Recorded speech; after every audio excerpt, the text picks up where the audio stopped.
श्रीमद् भागवतम दशम स्कंद अध्याय 12 अघासुर का वध। शुकदेव गोस्वामी ने कहा, हे राजन, एक दिन कृष्ण ने जंगल में विहार करते हुए कलेवा करना चाहा। उन्होंने बड़े सुबह उठकर सींग का बिगुल बजाया तथा उसकी मधुर आवाज से ग्वाल भालों तथा बछड़ों को जगाया। फिर कृष्ण तथा सारे बालक अपने अपने बछड़ों के समूहों को आगे करके व्रज भूमि से जंगल की ओर बढ़े। उस समय लाखों ग्वाल बाल व्रज भूमि में अपने अपने घरों से बाहर आ गए और अपने साथ के लाखों बछड़ों की टोलियों को अपने आगे करके कृष्ण से आ मिले। ये बालक अतीव सुंदर थे। उनके पास कलेवा की पोटली, बिगुल, वंशी तथा बछड़े चराने की लाठियां थी। कृष्ण ग्वाल भालों तथा उनके बछड़ों के समूहों के साथ बाहर निकले तो असंख्य बछड़े एकत्र हो गए। तब सारे लड़कों ने जंगल में परम प्रसन्न होकर खेलना प्रारंभ कर दिया।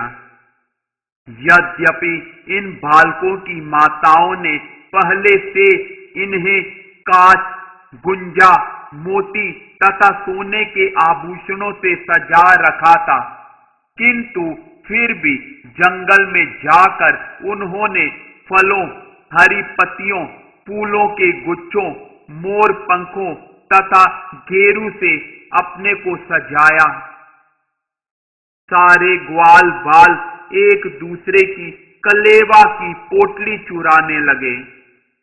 जब कोई बालक जान जाता कि उसकी पोटली चुरा ली गई है तो दूसरे लड़के उसे दूर फेंक देते और वहां पर खड़े बालक उसे और दूर फेंक देते। जब पोटली का मालिक निराश हो जाता तो दूसरे बालक हंस पड़ते और मालिक रो देता, तब वह पोटली उसे लौटा दी जाती। कभी कभी कृष्ण जंगल की शोभा देखने के लिए दूर तक निकल जाते तो सारे बालक उनके साथ जाने के लिए यह कहते हुए दौड़ते, दौड़कर कृष्ण को छूने वाला मैं पहला हूंगा, मैं कृष्ण को सबसे पहले छूऊंगा। इस तरह वे कृष्ण को बारंबार छू छू कर जीवन का आनंद लेते। सारे बालक भिन्न भिन्न कार्यों में व्यस्त थे। कुछ अपनी बांसुरियां बजा रहे थे, कुछ सींग का बिगुल बजा रहे थे, कुछ भौरों की गुंजार की नकल, तो अन्य बालक कोयल की कुहू कुहू की नकल कर रहे थे। कुछ बालक उड़ती चिड़ियों की भूमि पर पड़ने वाली परछाइयों के पीछे दौड़कर उनकी नकल कर रहे थे, तो कुछ हंसों की सुंदर गति तथा उनकी आकर्षक मुद्राओं की नकल उतार रहे थे। कुछ चुपचाप बगुलों के पास बैठ गए और अन्य बालक मोरों के नाच की नकल करने लगे। कुछ बालकों ने वृक्षों के बंदरों को आकृष्ट किया। कुछ इन बंदरों की नकल करते हुए पेड़ों पर कूदने लगे। कुछ बंदरों जैसा मुंह बनाने लगे और कुछ एक डाल से दूसरी डाल पर कूदने लगे।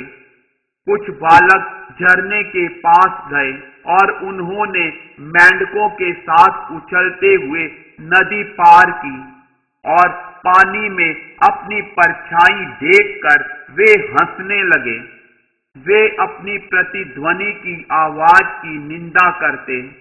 इस तरह सारे बालक उन कृष्ण के साथ खेला करते जो ब्रह्म ज्योति में लीन होने के इच्छुक ज्ञानियों के लिए उसके उद्गम हैं और उन भक्तों के लिए भगवान हैं जिन्होंने नित्य दासता स्वीकार कर रखी है। किंतु सामान्य व्यक्तियों के लिए वे ही एक सामान्य बालक हैं। ग्वाल बालों ने अनेक जन्मों के पुण्य कर्मों का फल संचित कर रखा था। फलतः वे इस तरह भगवान के साथ रह रहे थे।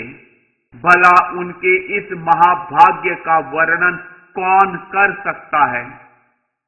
भले ही योगी अनेक जन्मों तक यम, नियम, आसन तथा प्राणायाम द्वारा, जिनमें से कोई भी सरलता से नहीं किया जा सकता है, कठोर से कठोर तपस्या करें, फिर भी समय आने पर जब इन योगियों को मन पर नियंत्रण करने की सिद्धि प्राप्त हो जाती है, तो भी वे भगवान के चरण कमलों की धूल के एक कण तक का आस्वाद नहीं कर सकते। तो भला व्रज भूमि वृंदावन के निवासियों के महाभाग्य के विषय में क्या कहा जाए, जिनके साथ साथ साक्षात भगवान रहे और जिन्होंने उनका प्रत्यक्ष दर्शन किया। हे राजा परीक्षित, तत्पश्चात वहां पर एक विशाल असुर प्रकट हुआ जिसका नाम अघासुर था और देवता तक जिसकी मृत्यु की प्रतीक्षा कर रहे थे। यद्यपि देवता प्रतिदिन अमृत पान करते थे, फिर भी वे इस महान असुर से डरते थे और उसकी मृत्यु की प्रतीक्षा में थे।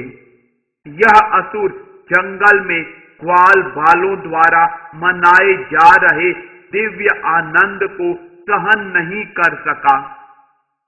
कंस द्वारा भेजा गया अघासुर पूतना तथा बकासुर का छोटा भाई था। अतएव जब वह आया और उसने देखा कि कृष्ण सारे ग्वाल बालों का मुखिया है, तो उसने सोचा, इस कृष्ण ने मेरी बहन पूतना तथा मेरे भाई बकासुर का वध किया है। अतएव इन दोनों को तुष्ट करने के लिए मैं इस कृष्ण को इसके सहायक अन्य ग्वाल बालों समेत मार डालूंगा। अघासुर ने सोचा, यदि मैं किसी तरह कृष्ण तथा उनके संगियों को अपने भाई तथा बहन की दिवंगत आत्माओं के लिए तिल तथा जल की अंतिम भेंट बना सकूं, तो व्रज भूमि के सारे वासी, जिनके लिए ये बालक प्राणों के तुल्य हैं, स्वयमेव मर जाएंगे। यदि प्राण नहीं रहेंगे तो फिर शरीर की क्या आवश्यकता। फलस्वरूप उनके अपने अपने पुत्रों के मरने पर व्रज के सारे वासी स्वतः मर जाएंगे। यह निश्चय करने के बाद उस दुष्ट अघासुर ने एक विशाल अजगर का रूप धारण कर लिया, जो विशाल पर्वत की तरह मोटा तथा 8 मील तक लंबा था। इस तरह अद्भुत अजगर का शरीर धारण करने के बाद उसने अपना मुंह पर्वत की एक बड़ी गुफा के तुल्य फैला दिया और रास्ते में कृष्ण तथा उनके संगी ग्वाल बालों को निगल जाने की आशा से लेट गया। उसका निचला होंठ पृथ्वी पर था और ऊपरी होंठ आकाश के बादलों को छू रहा था।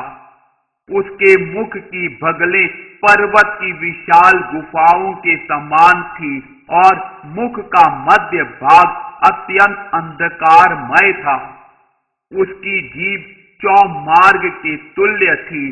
उसकी श्वास गर्म हवा जैसी थी और उसकी आंखें आग की लपटों जैसी जल रही थी।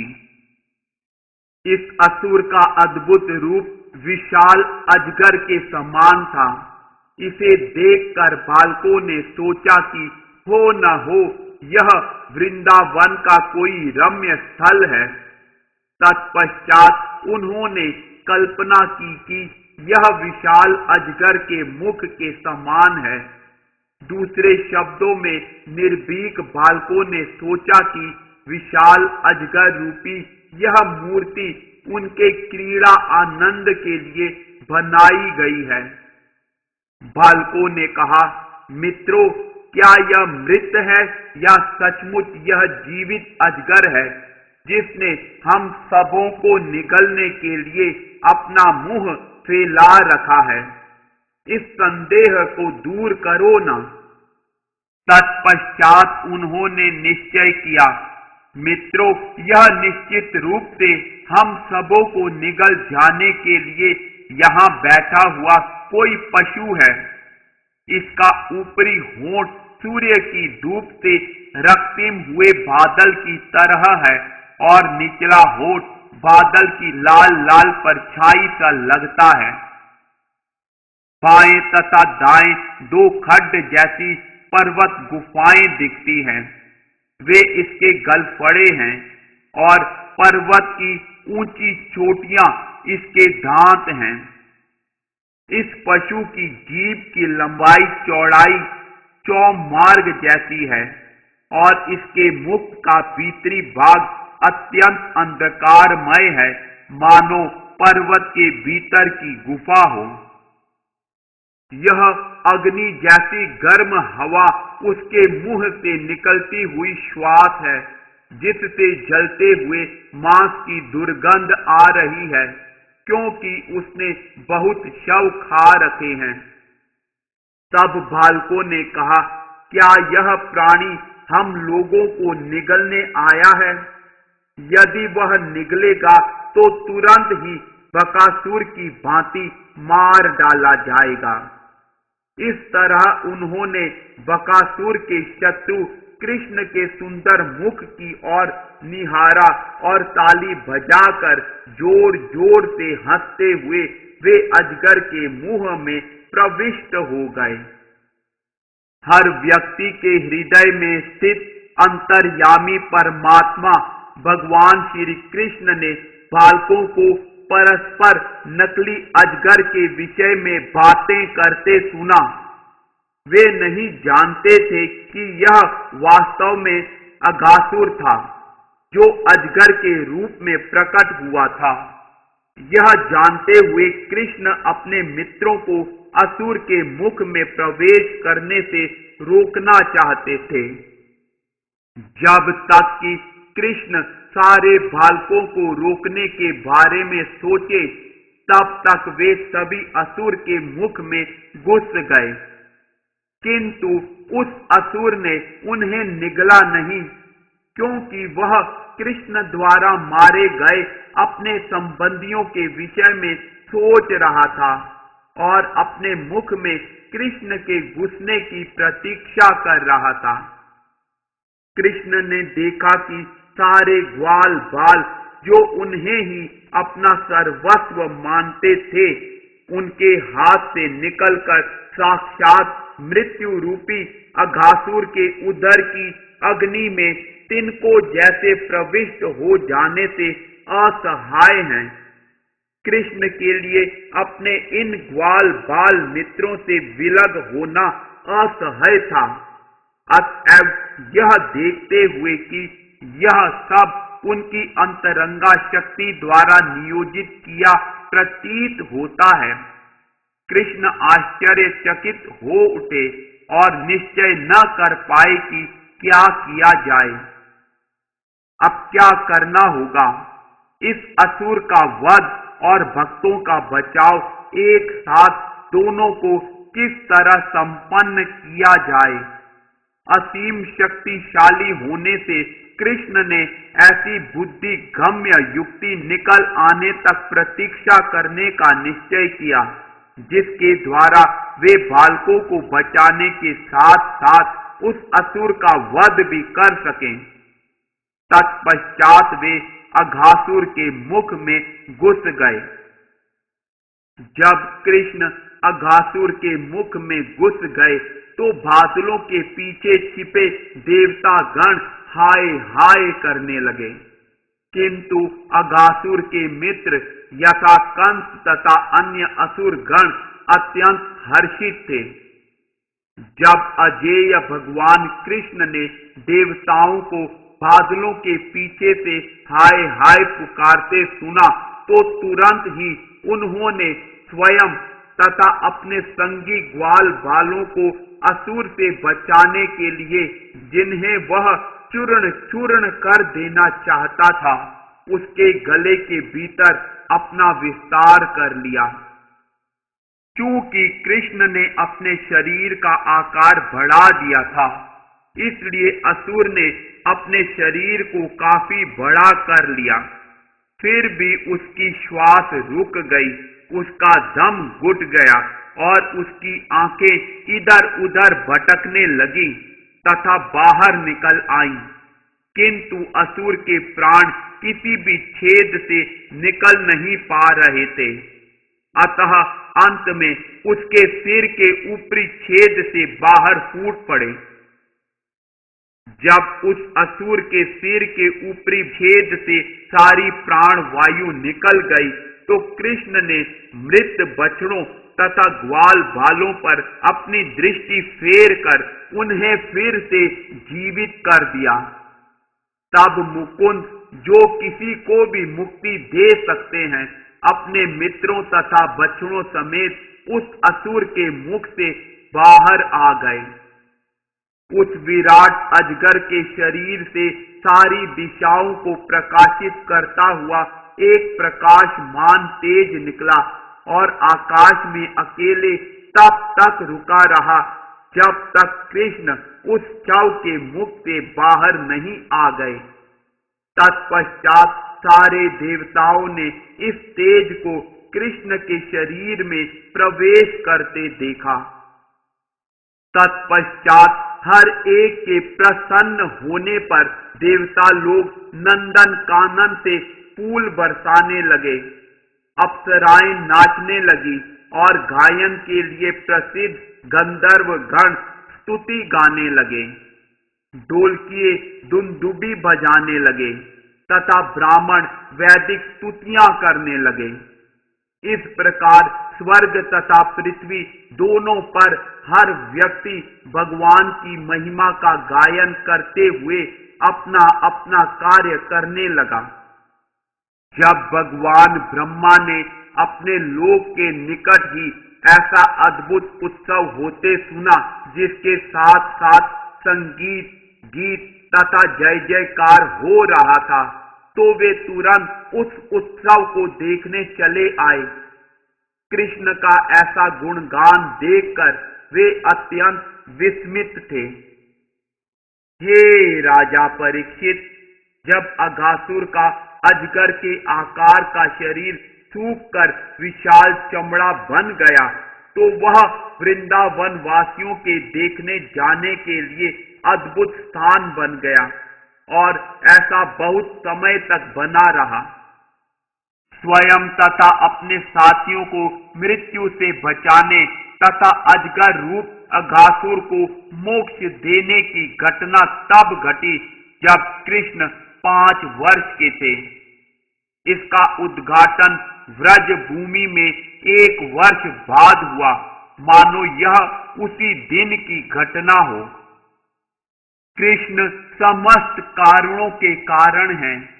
भौतिक जगत, उच्च तथा निम्न जगत के कार्य कारण आदि नियंता भगवान द्वारा ही सृजित होते हैं। जब कृष्ण नंद महाराज तथा यशोदा के पुत्र रूप में प्रकट हुए तो उन्होंने अपनी अहेतुकी कृपा से ऐसा किया। अतः उनके लिए अपने असीम ऐश्वर्य का प्रदर्शन कोई विचित्र बात न थी। हाँ, उन्होंने ऐसी महती कृपा प्रदर्शित की कि सर्वाधिक पापी दुष्ट अघासुर भी ऊपर उठ गया और उनके संगियों में से एक बन गया, और उसने सारूप्य मुक्ति प्राप्त की, जो वस्तुतः भौतिक कलुषों से युक्त पुरुषों के लिए प्राप्त कर पाना असंभव है। यदि कोई केवल एक बार या बलपूर्वक भी अपने मन में भगवान के स्वरूप को लाता है, तो उसे कृष्ण की दया से परम मोक्ष प्राप्त हो सकता है, जिस प्रकार अघासुर को प्राप्त हुआ। तो फिर उन लोगों के विषय में क्या कहा जाए जिनके हृदयों में भगवान अवतार लेकर प्रविष्ट होते हैं, अथवा उनका जो सदैव भगवान के चरण कमलों का ही चिंतन करते रहते हैं, जो सारे जीवों के लिए दिव्य आनंद के स्रोत हैं और जो सारे मोह को पूरी तरह हटा देते हैं। श्री सूत गोस्वामी ने कहा, हे विद्वान संतों, श्री कृष्ण की बाल्यकाल की लीलाएं अत्यंत अद्भुत हैं। महाराज परीक्षित अपनी माता के गर्भ में उन्हें बचाने वाले कृष्ण की उन लीलाओं के विषय में सुनकर स्थिर चित्त हो गए, और उन्होंने सुखदेव गोस्वामी से फिर कहा कि वे उन पुण्य लीलाओं को सुनाएं। महाराज परीक्षित ने पूछा, हे मुनि, भूतकाल में घटित इन घटनाओं को वर्तमान में घटित होते क्यों वर्णन किया गया है? भगवान कृष्ण ने अघासुर को मारने का कार्य तो अपनी कौमारावस्था में संपन्न किया था, तो फिर बालकों ने उनकी पौगंड अवस्था में इस घटना को अभी घटित क्यों बतलाया? हे महायोगी, मेरे आध्यात्मिक गुरु कृपा करके बतलाएं कि यह कैसे हुआ। मैं यह जानने के लिए परम उत्सुक हूं। मैं सोचता हूं कि यह कृष्ण की अन्य माया के अतिरिक्त और कुछ न था। हे प्रभु, हे मेरे आध्यात्मिक गुरु, यद्यपि हम क्षत्रियों में निम्नतम हैं, फिर भी हमारा अहोभाग्य है कि हम लाभान्वित हुए हैं, क्योंकि हमें आपसे भगवान के अमृतमय पवित्र कार्यकलापों का निरंतर श्रवण करते रहने का अवसर प्राप्त हुआ है। सूत गोस्वामी ने कहा, हे संतों तथा भक्तों में सर्वश्रेष्ठ शौनक, जब महाराज परीक्षित ने सुखदेव गोस्वामी से इस तरह पूछा, तो तुरंत अपने अंतःकरण में कृष्ण लीलाओं का स्मरण करते हुए अपनी इंद्रियों के कार्यों से उनका बाह्य संपर्क टूट गया। तत्पश्चात बड़ी मुश्किल से उनकी बाह्य चेतना वापस आई और वे कृष्ण कथा के विषय में महाराज परीक्षित से बातें करने लगे।